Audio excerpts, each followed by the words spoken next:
Hello and welcome to my YouTube channel Abbas English. Today I am going to teach you one of the most important concepts of English grammar, that is indirect object and predicate. These two concepts seem perplexing and confusing to most of the students. That is why I am here with a new video on indirect object and predicate. However, in the previous video I had just explained direct object. Now the students insisted on me for having a separate video on the identification and meaning of indirect object and predicate. So I am here with a video on that two points. So let us get started. First of all, indirect object and predicate. We will look at the meaning of indirect object. In the previous video, you have already gone through the easy explanation of direct object. What is direct object in a sentence? As far as the sentence is concerned, direct object and indirect object, these two things are very important in terms of the proper understanding of grammar. Indirect object and predicate. First of all, we will look the definition of indirect object. According to Merriam-Webster, indirect object means anything that will receive the direct object. Now, in the previous video, you already learned about the meaning of direct object and the way of identifying the direct object. Now we are going to deal with indirect object. Indirect object means anything which receives the direct object. Anything or anyone that receives the direct object. Here it is written in capital letters, receives the direct object. However, it will just become clear to you through examples. You have to just remember the definition of it. Indirect object refers to anything that receives the direct object, that gets the direct object. However, there is a rule in English grammar for the proper understanding, for the proper identification of indirect object. It is written here. You have to put subject first, after that verb, after that for or to what. Or there is another rule, for or to whom. What does it mean? I will just make it clear through the examples in English. However, if we will translate these English words into Urdu language, it will just read as for or to whom. किसके लिए? For or to whom. किसको? किसके लिए? किसको? You have to put first subject, after that verb, after that you have to put these words, and the answer of this question will tell you the indirect object in a sentence. Now I will just revise the previous video of direct object. I will just give you a little bit of clue and meaning about the direct object. Otherwise I have already told you comprehensively in the previous video. Now direct object, I have told you in that video, there is a specific rule, there is a principle for the proper identification of direct object. I have shortly written that principle here. Subject plus verb plus what? It is the principle for the identification of direct object, not indirect object. How can we identify in a sentence the indirect object? The formula for the identification of indirect object is written here. Subject plus verb plus for or to what? Or for or to whom. Now it is a little bit of information regarding the information of direct object. If you are to find a direct object in a sentence, you have to use the formula subject plus verb plus what, and the answer of this question will tell you the direct object in a sentence. Now Ravi passed his father the parcel. Ravi passed his father the parcel. If we are to find the direct object, first of all, in order to know where the indirect object lies in a sentence, we have to know the direct object, because indirect object refers to anything that receives the direct object. So we must be first familiar with that direct object. Ravi passed his father the parcel. Ravi passed what? Subject plus verb. After that you have to put what? To know the direct object in a sentence. Ravi passed what? According to the sentence, Ravi passed the parcel. It will become the direct object. Direct object. Now you have to you have to see who receives this direct object. Ravi passed the parcel to whom? किसको? To whom? किसको? He gave the parcel to whom? It is clear here, father. It will serve out as the indirect object. Indirect object. Now we will look at the second sentence. He gave him a book. First of all, we have to identify the direct object. He gave. After that, you have to put what? Because for the identification of direct object, we first place the words. We first place subject, that is here he. After that, we have to use verb. Verb here is gave. He gave. After that, we have to use what? He gave what? What is the answer of this question in this sentence? He gave a book. Now we have to identify the indirect object. He gave a book to whom? किसको? Him. It will serve out as the indirect object in a sentence. So him here is indirect object.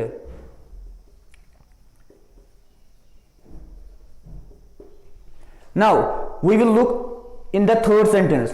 I told him a story. First of all, you have to find out the subject, that is here. After that, verb. I told. After that, what? I told what? I told a story. Story here is the direct object. But we have to find out the indirect object in a sentence. I have already told you, indirect object means anything that receives the direct object. In order to have the identification and explanation of indirect object, first of all, we have to know the direct object. That is why I am trying my best to find the direct object here. However, there is a general rule in English grammar for the proper identification of general object in a sentence. I told him a story. Here the story acts as the direct object.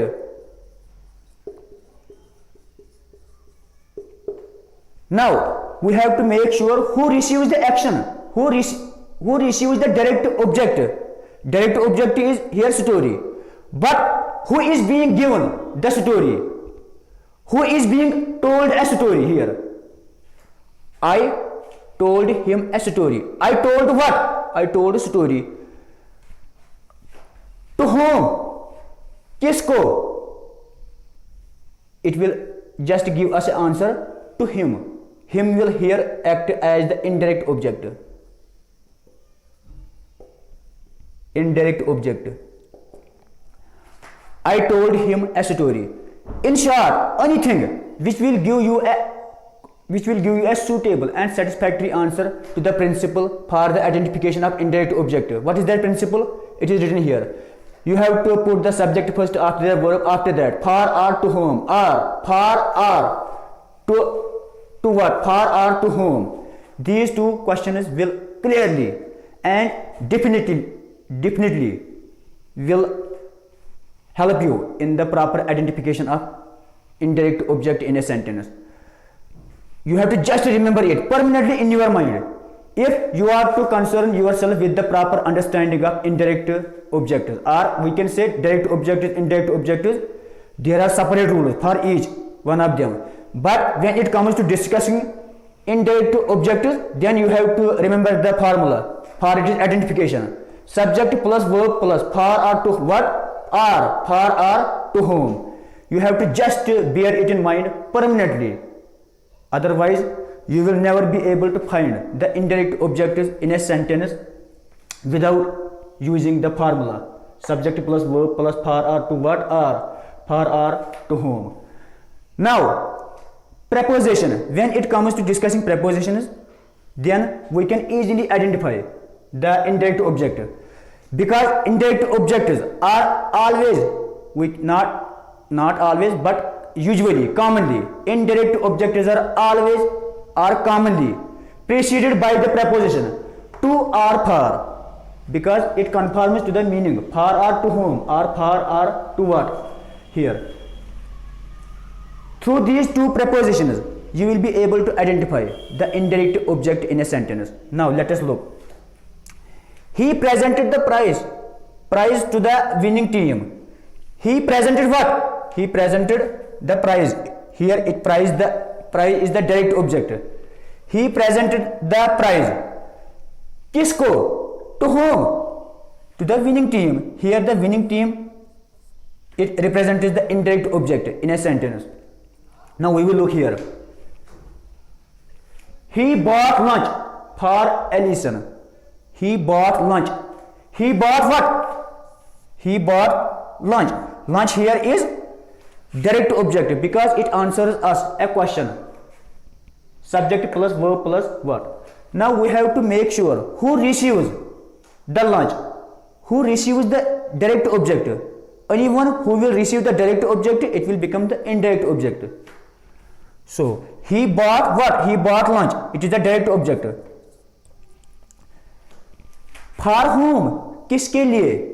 For Alison. Alison will serve out to be indirect object.